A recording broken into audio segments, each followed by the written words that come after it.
현대인들이 지적으로는 점점 더 똑똑해지는 것 같지만 실상 영적으로는 더욱 어두워지고 있다는 대표적인 증거가 점쟁이들이 날이 갈수록 문정성시로 번창하고 있다는 사실입니다. 아주 좋게 말해주어서 미신에 불과하며 상식적으로 생각만 해도 그의 사기 행각이나 다름없는 점술에 사람들이 그토록 빠져드는 이유는 바로 자기에게 닥칠 미래에 대해서 미리 알고 싶어하는 본능적 욕구 때문일 것입니다. 하지만 그렇게 점쟁이를 찾아내는 사람마다 실제로 듣고 싶어하는 말은 오로지 좋은 점괘일 것임이 틀림없습니다. 사실 애굽만 잘 봐준다고 소문난 점쟁이는 없지 않습니까? 소위 용하다는 점쟁이는 백이면 백다. 그 점쟁이 말대로 애 낳았다더라, 사업에서 대박 터졌다더라, 대통령에 당선되었다더라는 따위의 소문이 따르게 되어 있는 것입니다. 오늘 본문은 과거 이스라엘 백성 중에서 선지자를 찾아가면서도 그와 똑같은 심정을 가진 자들이 있었음을 보여줍니다. 1절에 이스라엘 장로 두어 사람이 나와 내 앞에 앉으니라고 했는데, 이 이스라엘 장로 두어 사람이란 다른 유대인들과 함께 바벨론에 살고 있던 장로들이었습니다. 이들은 포로 생활 중에 있는 민족의 장래와 조국 회복의 가능성 등에 대해 에스겔 선지자에게 물어보려고 왔을 것입니다. 하지만 나중에 7절 하반절에 보면 하나님께서 자기를 위하여 내게 묻고자 하여 선지자에게 가는 모든 자라고 언급하시는 사람들이 나옵니다. 자기를 위하여라고 강조되었듯이 이들은 선지자를 찾아가면서도 철저하게 자기중심적, 인본주의적 기대만을 가지고 왔던 자들이었습니다. 즉 하나님의 뜻이 아니라 오로지 자기 인생이 어떻게 풀릴지, 어떤 좋은 일이 벌이게 될지를 듣고 싶어서 선지자를 찾아가는 사람이란 본질적으로 점쟁이 앞에 가는 사람과 똑같은 것입니다. 그렇다면 그에 대한 하나님의 대답은 무엇이었습니까? 이 시간 저는 하나님께서 성경을 통해 각 개인에게 반드시 벌어질 미래에 대해 정확하게 예언해 주시는 두 가지 사실이 무엇인지를 함께 상고해 보고자 합니다. 첫째로 끝까지 하나님을 믿지 않는 죄인은 엄중한 심판을 받게 됩니다. 2절부터 11절까지 말씀을 함께 봉독하겠습니다. 여호와의 말씀이 내게 임하여 이르시되 인자야, 이 사람들이 자기 우상을 마음에 들이며 죄악의 걸림돌을 자기 앞에 두었으니 그들이 내게 묻기를 내가 조금인들 용납하랴. 그런즉 너는 그들에게 말하여 이르라. 나 주 여호와가 말하노라. 이스라엘 족속 중에 그 우상을 마음에 들이며 죄악의 걸림돌을 자기 앞에 두고 선지자에게로 가는 모든 자에게 나 여호와가 그 우상의 수요대로 보응하리니 이는 이스라엘 족속이 다 그 우상으로 말미암아 나를 배반하였으므로 내가 그들이 마음먹은 대로 그들을 잡으려 함이라. 그런즉 너는 이스라엘 족속에 이르기를 주 여호와의 말씀에 너희는 마음을 돌이켜 우상을 떠나고 얼굴을 돌려 모든 가증한 것을 떠나라. 이스라엘 족속과 이스라엘 가운데 거류하는 외국인 중에 누구든지 나를 떠나고 자기 우상을 마음에 들이며 죄악의 걸림돌을 자기 앞에 두고 자기를 위하여 내게 묻고자 하여 선지자에게 가는 모든 자에게는 나 여호와가 친히 응답하여 그 사람을 대적하여 그들을 놀라움과 표징과 속담거리가 되게 하여 내 백성 가운데 끊으리니 내가 여호와인 줄을 너희가 알리라. 만일 선지자가 유혹을 받고 말을 하면 나 여호와가 그 선지자를 유혹을 받게 하였음이거니와 내가 손을 펴서 내 백성 이스라엘 가운데서 그를 멸할 것이라. 선지자의 죄악과 그에게 묻는 자의 죄악이 같은즉 각각 자기의 죄악을 담당하리니 이는 이스라엘 족속이 다시는 미혹되어 나를 떠나지 아니하게 하며 다시는 모든 죄로 스스로 더럽히지 아니하게 하여 그들을 내 백성으로 삼고 나는 그들의 하나님이 되려 함이라. 주 여호와의 말씀이니라. 아멘. 자기를 찾아온 장로들에게 에스겔 선지자는 여호와의 말씀이 내게 임하여 이르시되 라는 말로써 입을 열었습니다. 이것은 선지자의 사역이 사람들이 흔히 생각하는 대로 본인의 신통한 능력으로 무언가를 예견해 주는 것이 결코 아님을 천명하는 것입니다. 왜냐하면 참된 선지자는 세상의 점쟁이들과는 달리 순전히 하나님께서 선포하시는 말씀을 그대로 전달해 주는 대언자일 뿐이기 때문입니다. 그 하나님께서 선지자 에스겔 입을 통해 온 이스라엘 백성에게 대답하신 첫 마디는 인자야, 이 사람들이 자기 우상을 마음에 들이며라는 말씀이었습니다. 우상은 하나님 외에 다른 모든 신들을 총망라하는 명칭입니다.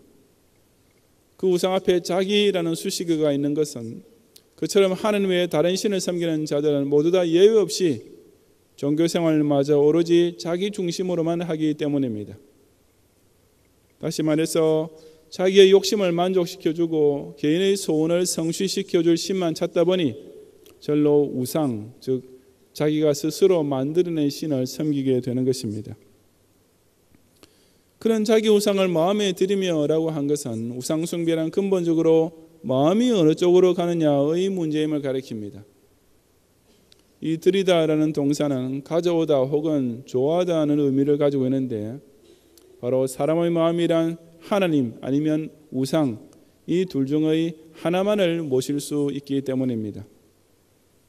15절 5절 상반절의 이는 이스라엘 족속이 다 그 우상으로 말미암아 나를 배반하였으므로 라는 말씀 역시 우상 숭배는 곧 하나님께 대한 불신앙과 동의어나 마찬가지임을 명백히 밝혀줍니다.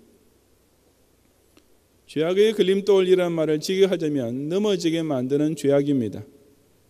그래도 명색이 하나님께서 택하신 민족, 즉 선민이라 자부하고 있던 이스라엘 백성마저 걸려서 넘어지게 만드는 무서운 죄악이 바로 우상숭배였던 것입니다. 그처럼 하나님께서 가장 싫어하시는 죄를 태연히 저지르고 있으면서 자기네 장래가 어떻게 될 것인지를 물어오는 이스라엘 장로들과 백성들의 뻔뻔스러움에 대하여 하나님께서는 3절 하반절에서 그들이 내게 묻기를 내가 조금인들 용납하려 하고 어처구니 없어 하실 수밖에 없었습니다. 이 부분은 우리가 지금 사용하는 개혁개정의 번역이 조금 애매하게 되어 있는데 원래의 문장은 이미 우상을 자기 마음에 두고 죄악에 걸려 넘어지는 자들이 나를 찾아와서 이런 질문을 한다는 것이 어디 말이나 될 일이냐라는 뜻입니다. 왜냐하면 그런 우상 숭배자들에게 남아있는 미래란 나 여호와가 그 사람을 대적하여 내 백성 가운데서 끊으리니라는 단 한 가지밖에 없기 때문이었습니다. 하나님께서 당신의 백성 가운데서 끊어버리신다는 것은 구원받을 자들 중에서 제외시킨다는 뜻이며 그 사람을 대적한다는 것은 곧 그들을 당신의 원수인 마귀와 동류로 취급하여 함께 반드시 영벌 지옥에 떨어뜨리실 것을 가리킵니다. 그런 무서운 저주를 피할 수 있는 길은 바로 6절 말씀대로 마음을 돌이켜 우상을 떠나고 얼굴을 돌려 모든 가정한 것을 떠나는 것밖에 없었습니다. 즉 신앙 회복만이 불신앙의 죄를 용서받을 수 있는 유일무이한 길이었던 것입니다. 그러니 그런 우상 숭배자들이 하나님께 물어볼 것이 있다고 선제를 찾아온 것만 해도 하나님으로서는 용납할 수 없는 일이었는데 기가 막히게도 그런 사람들에게 듣기 좋은 말로 대답해주는 거짓 선지자들 또한 있었습니다. 바로 9절에서 만일 선지자가 유혹을 받고 말을 하면 이라고 언급된 자들인데 곧 이어서 나 여호와가 그 선지자를 유혹을 받게 하였음이거니와 라고 하신 것은 그런 거짓 선지자조차 악인도 악한 날에 쓰기에 적당하도록 지으신 하나님의 절대 주권 아래에 있기 때문입니다. 하지만 그렇다고 해서 그 악에 대한 징벌을 면치 못할 것은 변함없기 때문에 선지자의 죄악과 그에게 묻는 자의 죄악이 같은즉 각각 자기의 죄악을 담당하리니 라고 선언하신 것입니다. 이처럼 모든 우상숭배자들과 그런 우상숭배를 죄악이라고 선포하지 않는 거짓 선지자들에게 공히 하나님의 백성 중에서 영원히 끊어지는 징벌을 내리심으로써 이스라엘 족속이 다시는 미혹되어 나를 떠나지 아니하게 하며 그들을 내 백성으로 삼고 나는 그들의 하나님이 되려 함이라고 했습니다. 즉 우상숭배자냐 아니면 여호와 신앙인이냐 하는 것만이 전인류 역사를 통틀어 나라와 민족을 막론하고 하나님께서 저주받을 백성과 구원받을 백성을 나누시는 유일한 기준이 되는 것입니다. 바벨론에서 포로 생활을 하고 있던 이스라엘 백성의 경우와 꼭 마찬가지로 우상숭배 곧 불신앙이야말로 인간이 스스로를 더럽히는 제일 심각한 죄이며 하나님의 필연적인 진노와 저주를 불러오는 가장 큰 악입니다. 인간 사회가 죄라고 규정하고 처벌하는 것은 대부분 다 말과 행위의 죄입니다. 즉 속으로야 무슨 생각을 하든지 아무 상관하지 않지만 어떤 언행이 타인에게 해를 끼치게 되는 경우에만 죄가 성립되는 것입니다. 하지만 성경이 정의하는 죄는 그것과 근본적으로 다릅니다. 하나님께서는 사람의 모든 언행뿐 아니라 그 마음속의 생각까지도 정확하게 살피시며 악한 마음이야말로 악한 언행을 유발시키는 원인이라고 정확하게 진단하시는 분이시기 때문입니다. 그 하나님 눈에 가장 악한 마음이 곧 하나님을 믿지 않고 우상을 숭배하는 마음입니다. 그런 까닭의 우상 숭배의 죄는 사람이 지을 수 있는 죄들 가운데 최악이며 사람의 심령을 하나님의 신앙으로 이끌어 주려 하시는 성령님의 역사를 끝까지 거부하는 죄이기 때문에 유일하게 사하심을 얻지 못하는 죄가 되는 것입니다. 불신앙이야말로 스스로 더럽히는 죄, 그 사람이 하나님 앞에서 가장 추악해지는 죄이다. 이것이 하나님의 형법 제1조입니다. 불신자는 반드시 지옥 형벌을 받게 된다. 그래서 무슨 인간의 운명이나 자연 법칙 따위가 아니라 절대 주권자께서 정해놓으신 불변의 죄형 법정주의 원칙입니다. 행위의 죄는 신자가 된 후에도 자칫 저지를 수 있고 또 얼마든지 용서받을 수도 있지만 사실 하나님 여호와를 믿지 않는 죄는 반드시 엄중한 영벌 심판을 받게 된다는 사실을 꼭 명심하는 성도들이 되시기를 바랍니다. 둘째로 오직 믿음으로써 의롭다함을 받은 자만 구원을 얻게 됩니다. 12절 이하 23절까지 함께 봉독하겠습니다. 여호와의 말씀이 또 내게 임하여 이르시되 인자야 가령 어떤 나라가 불법을 행하여 내게 범죄함으로 내가 손을 그 위에 펴서 그 의지하는 양식을 끊어 기근을 내려 사람과 짐승을 그 날에서 끊는다 하자. 비록 노아, 다니엘, 욥 이 세 사람이 거기 있을지라도 그들은 자기의 공의로 자기의 생명만 건지리라. 나 주 여호와의 말이니라. 가령 내가 사놓은 짐승을 그 땅에 다니게 하여 그 땅을 황폐하게 하여 사람이 그 짐승 때문에 능히 다니지 못하게 한다 하자. 비록 이 세 사람이 거기 있을지라도 나의 삶을 두고 맹세하니 그들도 자네는 건지지 못하고 자기만 건지겠고 그 땅은 황폐하리라. 주 여호와의 말씀이니라. 가령 내가 칼이 그 땅에 임하게 하고 명령하기를 칼아 그 땅에 돌아다니라 하고 내가 사람과 짐승을 거기서 끊는다 하자. 비록 이 세 사람이 거기 있을지라도 나의 삶을 두고 맹세하노니 그들도 자네는 건지지 못하고 자기만 건지리라. 나 주 여호와의 말이니라. 가령 내가 그 땅에 전염병을 내려 죽임으로 내 분노를 그 위에 쏟아 사람과 짐승을 거기에서 끊는다 하자. 비록 노아, 다니엘, 욥이 거기 있을지라도 나의 삶을 두고 맹세하노니 그들도 자네는 건지지 못하고 자기의 공의로 자기의 생명만 건지리라. 주 여호와의 말씀이니라. 주 여호와께서 이같이 이르시되 내가 나의 네 가지 중한 벌 곧 칼과 기근과 사놓은 짐승과 전염병을 예루살렘에 함께 내려 사람과 짐승을 그 중에서 끊으리니 그 해가 더욱 심하지 아니하겠느냐. 그러나 그 가운데 피하는 자가 남아있어 끌려 나오리니 곧 자네들이라. 그들이 너희에게로 나오리니 너희가 그 행동과 소행을 보면 내가 예루살렘에 내린 재앙 곧 그 내린 모든 일에 대하여 너희가 위로를 받을 것이라. 너희가 그 행동과 소행을 볼 때에 그들에 의해 위로를 받고 내가 예루살렘에서 행한 모든 일이 이유 없이 한 것이 아닌 줄을 알리라. 주 여호와의 말씀이니라. 아멘. 에스겔 선지자가 여호와의 말씀이 또 내게 임하여 이르시되라고 한 것은 지금 하나님의 말씀을 대언하고 있는 그의 설교가 여기서부터 두 번째 대지로 넘어가고 있음을 가리킵니다. 가령 어떤 나라가라고 하신 것은 지금부터 선포하시는 말씀이 어느 시대 어느 장소 어느 경우에나 다 똑같이 적용되는 일반적 원칙임을 뜻합니다. 불법을 행하여 내게 범죄함으로 라는 말씀은 바로 하나님의 기준과 법에 어긋나는 범죄를 저지른 경우를 가리키며 그 의지하는 양식을 끊어 기근을 내려 사람과 짐승으로 그날에서 끊는다 하자라는 말씀은 바로 그 죄로 인해 완전한 멸망의 징벌을 받게 됨을 뜻합니다. 여기까지는 아까 11절 이전까지 언급된 1문단의 내용을 요약 정리한 것입니다. 그런데 이어지는 14절부터 20절에서 하나님께서는 그 죄에 대한 심판을 두고 아주 중요한 사실을 몇 차례나 강조하고 계십니다. 가령 내가 사놓은 짐승을 그 땅에 다니게 하여, 가령 내가 칼이 그 땅에 임하게 하고, 가령 내가 그 땅에 전염병을 내려라는 말씀들은 아까 가령 어떤 나라의 기근을 내려와 똑같은 의미의 비유를 반복하신 것입니다. 그리고 그런 경우에 비록 노아, 다니엘, 욥 이 세 사람이 거기 있을지라도 그들은 자기의 공의로 자기의 생명만 건지리라고 천명하셨습니다.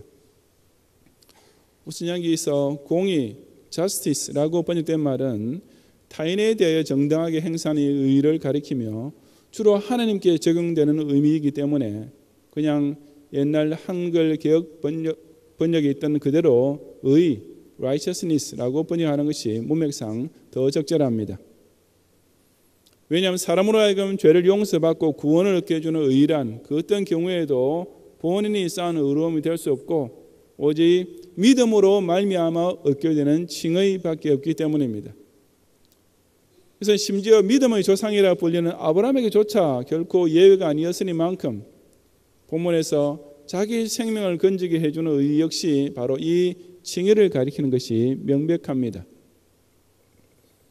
하여튼 노아, 다니엘, 욥은 구약에서도 특별히 의인으로 명성 높은 대표 인물들입니다. 하지만 그 세 사람조차 자기의 의로 오직 자기 한 사람 생명만 건질 뿐이지 결코 그것을 다른 사람에게 나누어 주어서 같이 구원받게 하지는 못할 것이라고 했습니다. 이것이 얼마나 철저한 원칙인지는 그들도 자녀는 건지지 못하고 자기의 공의로 자기의 생명만 건지리라고 세 번이나 반복 강조한 말씀만 보아도 충분히 알 수 있습니다. 실제로 당대의 완전한 의인이었던 노아도 동시대 사람 중 단 한 명도 구원을 받게 하지는 못했는데 그 이유는 그들 가운데 아무도 120년에 걸친 노아의 전도를 받지 않았기 때문이었습니다. 다니엘은 바벨론 제국으로부터 바사 제국에 이르기까지 계속 최고위 관직에 있으면서 포로 생활 중에 있던 유다인들에게 정치적으로 많은 도움을 베풀어 주었겠지만 본인의 의를 그 동포들에게 나누어 주어서 영적 구원을 함께 받도록 해주지는 못했습니다. 욥으로 말하자면 온전하고 정직하여 하나님을 경외하며 악에서 떠난 실로 모범적인 의인이었지만 그의 아내조차 그 덕을 조금도 보지 못하고 욥기 2장 9절에 나오는 대로 자기 남편에게 하나님을 욕하고 죽으라고 했던 그녀 자신의 불신앙에 따른 형벌을 피할 수 없었던 것입니다. 그런데 21절 이하에 보면 그 네 가지 재앙 곧 칼과 기근과 사나운 짐승과 전염병을 동시에 예루살렘에 내린다 할지라도 그 가운데 피하는 자가 남았을 것이라는 놀라운 말씀이 나옵니다. 그들이 끌려 나오리니라는 것은 예루살렘이 함락되고 유다가 망한 후에도 생존하여 바벨론 포로가 된 자들을 가리킵니다. 그들을 두고 곧 자녀들이라고 한 것은 비록 포로민이긴 했지만 그들이 곧 이스라엘의 명맥을 이어줄 후손이라는 뜻입니다. 만약 하나님께서 그런 남은 자를 살려두지 않으셨더라면 모든 이스라엘 백성이 단 한 명도 남지 않고 몽땅 죽을 수밖에 없는 상황이었습니다. 그러니 그 기적적인 생존은 전적으로 하나님의 은혜 덕분일 뿐이었습니다. 즉 구원은 조금이라도 사람 쪽에서 원인을 제공한 것이 아니라 100% 전부 다 하나님의 주권적 역사에 기인한 것입니다. 그래서 그 무서운 재앙에도 불구하고 22절 하반절에 너희가 위로를 받을 것이라고 한 것입니다. 즉 하나님께서는 당신의 엄중한 심판 중에도 여전히 무한한 인자하심을 발동시켜 원래는 마땅히 죽어야 할 죄인들 가운데서 그 사망 형벌을 피하게 되는 자를 남겨두신다는 사실에 대해 전심으로 감격하게 된다는 뜻입니다. 그러면서 또한 내가 예루살렘에 행한 모든 일이 이유 없이 한 것이 아닌 줄을 알리라고 했는데 그래서 하나님의 심판과 구원 이 양자의 당위성에 대해 전적으로 인정하게 되는 것을 가리킵니다. 이처럼 심판은 곧 불신자에게 하나님의 공의에 따라 내려지는 당연한 결과이며 동시에 구원은 오직 하나님께서 선물로 주신 믿음으로써 의롭다 함을 얻은 성도가 거저 누리게 되는 은혜인데 이것은 결코 서로 양도하거나 나누어줄 수 없는 것입니다. 자기의 의로 자기의 생명만 건지리라. 정말 달리 해석할 길이 없는 간단 명료하게 이를 데 없는 하나님의 선포가 아닙니까? 이처럼 성경이 명명백백하게 증거하고 있음에도 불구하고 천주교에서는 어처구니 없게도 다른 사람의 의를 나누어 받아서 구원을 얻을 수 있다고 가르칩니다. 소위 공로의 보고 Treasury of Merit이라는 교리입니다. 아시다시피 천주교는 이행득구, 즉 선한 행실의 공로를 쌓아서 구원을 받을 수 있다고 가르칩니다. 문제는 그 구원받기에 충분한 선행의 양이 얼마나 되는지, 그것이 무슨 절대적 기준에 따른 것인지 아니면 상대적 기준에 따른 것인지는 교황조차 알 수 없다는 점입니다.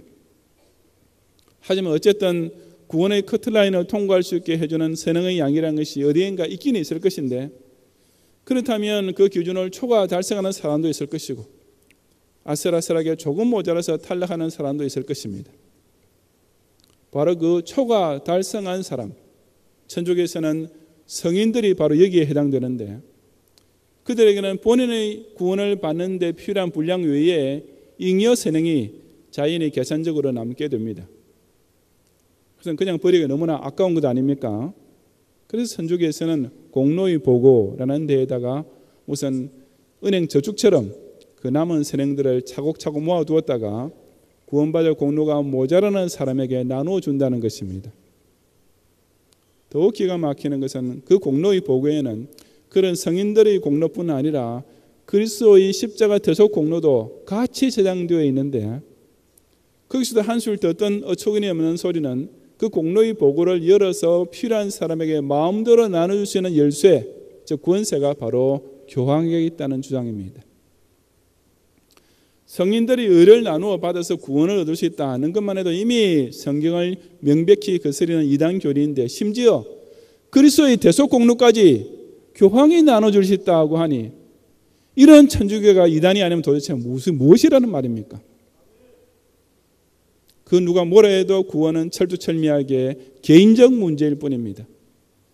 바른 복음 진리를 지키는 교회에 출석한다 해서 자동적으로 구원받을 수 있는 것이 결코 아니며, 개혁주의 신앙의 계보로 있는 정통 교단에 속해 있다고 해서 다 구원받게 되는 것도 절대로 아닙니다. 아버지가 이스라엘 장로 아니라 할아버지라 해도, 목사의 자녀라 하더라도 무조건 구원받게 되는 것이 아니라 오로지 본인이 예수 그리스도를 믿음으로써 칭의를 받아야만 구원을 얻을 수 있습니다.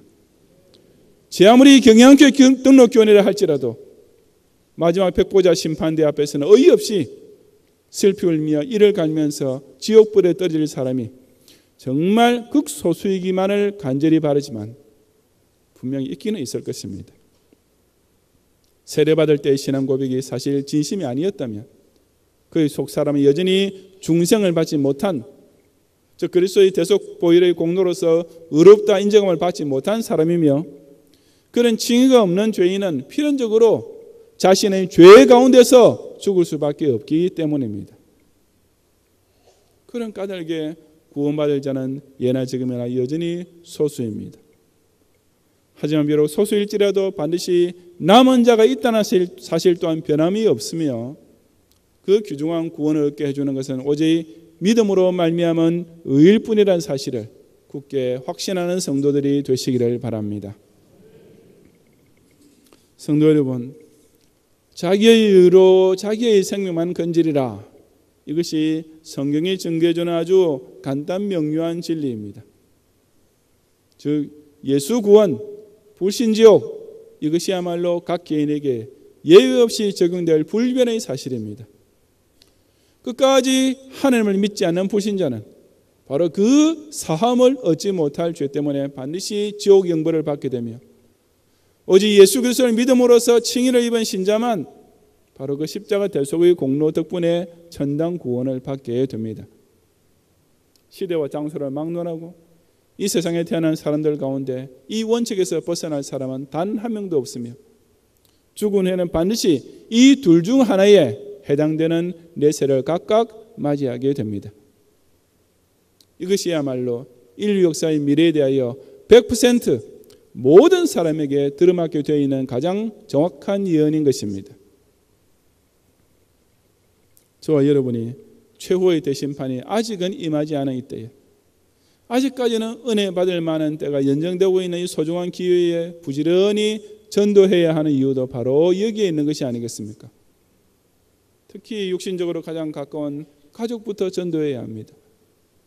왜냐하면 아무리 사랑하는 남편이나 아내라 할지라도, 아무리 세상에서 가장 소중한 내 아들, 딸이라 할지라도 예수님을 믿음으로써 얻는 칭의를 받지 못하면 달리 구원받게 할 길이 전무하기 때문입니다. 중마고와 같은 친구나 먼 친척보다 더 가까운 이웃이 아직 불신이라면 당연히 그들을 만날 때마다 전도해야 합니다. 왜냐, 아무리 금세에서는 같이 죽고 같이 살 만큼 돈독한 정분을 나누는 사이일지라도 내세에 가면 결코 서로 건너오고 가고 할 수 없는 큰 구렁텅이가 천당과 지옥을 가로막고 있다고 우리 예수님께서 증거하시기 때문입니다.